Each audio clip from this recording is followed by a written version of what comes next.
مگر اعتزاز صاحب اس کا سیاسی مقاصد تو اس سے حاصل کیے گئے نا، ایک ڈی کلاسیفائی کرنے کے باوجود وہ بھی ان کو ثابت کرنا پڑے گا کہ پبلک پہلے کیا یا ڈی کلاسیفائی بعد میں کیا، لیکن اس کے پولیٹیکلی تو اس کو استعمال کیا گیا. اور کیا آپ نے یہ ووٹ آف نو کانفیڈنس نہیں تھی اوریجنل، یعنی اوریجنیٹڈ بائی پولیٹیکل پارٹیز نہیں تھی، یہ پاکستان کے اندر نہیں جمہوری لیڈرز نے اس کو تیار کیا. ووٹ آف نو کانفیڈنس کی بات میں نہیں کر رہا ہوں، وہ درست ہوگی، اس کی میں صحت سے انکاری نہیں ہوں. میں انکاری ہوں اس کی صحت سے کہ سائفر کا کیس بنتا ہے. وزیر اعظم ہو یا نہ ہو عمران خان، اس وقت سائفر کا کیس سمجھنے کے لیے وزیر اعظم کے اختیارات اور اس کے حلف کو دیکھنا پڑتا ہے. یوں ہی نہیں آپ بنا سکتے مقدمات. اب وہ دیکھو تو اس کے پاس اختیار ہے، وہ جس وقت چاہے وہ ڈی سائفر کر دے، وہ شیئر کرے. اس کو دھمکی ملی ہے ایک سپر طاقت سے. وہ اردگان نے نہیں کیا تھا، شہید بھٹو نے نہیں کیا تھا سائرس وینس کا لیٹر. اب وہ جو ان پہ کوئی سائفر کا کیس نہیں چلا، حالانکہ اس شہید بھٹو پہ ہر قسم کا کیس چلانے کو تیار تھی حکومت، کوئی نہیں چلا کیونکہ یہ پرائم منسٹر کا اختیار ہے. اور ایسے معاملے میں اگر آپ کو باہر سے ایک سپر طاقت آپ کی حکومت کو دھمکی دیتی ہے تو لوگوں کے ساتھ شیئر کرنا آپ کا فرض ہے.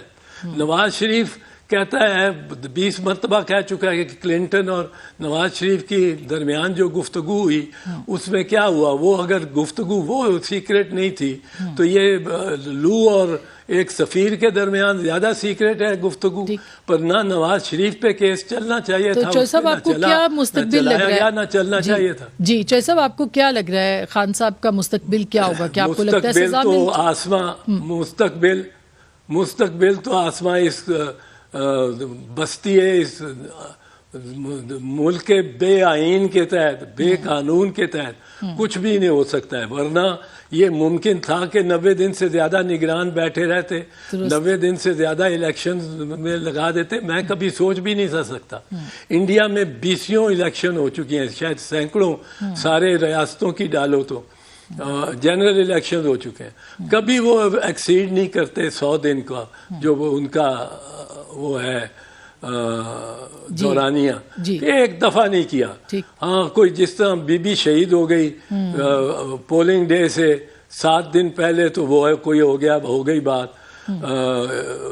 ورنہ یہ ہو ہی نہیں سکتا اس قسم کی بات. پر یہ بالکل بے آئین ہو گئی ہے. حکومت اور نگران اپنے مینڈیٹ سے بہت ہی زیادہ باتیں کرنے شروع ہو گئے. یہ نیا ایجوکیشن سسٹم لانے کی بات کر رہے ہیں. بھائی یہ کام تو کرنا ہے الیکٹڈ گورنمنٹ. جو پہلے الفاظ ہیں، جو آغاز میں الفاظ ہیں آئین کے، ہمارے آئین کے، آج اب اس کی 50ویں سالگرہ ہو رہی ہے. وہ یہ ہے کہ where has sovereignty belongs to Almighty Allah. It is to be exercised by the people through their chosen representatives. وہ chosen representatives تو نہیں ہے، یہ تو نامزد ہے، منتخب نہیں ہے کہ نگران. جب نگرانوں کے ساتھ آپ 2/3 پاکستان، پنجاب اور خیبر پختونخوا بالکل اللیگلی چلا رہے ہیں تو پھر پیچھے کیا رہ گیا؟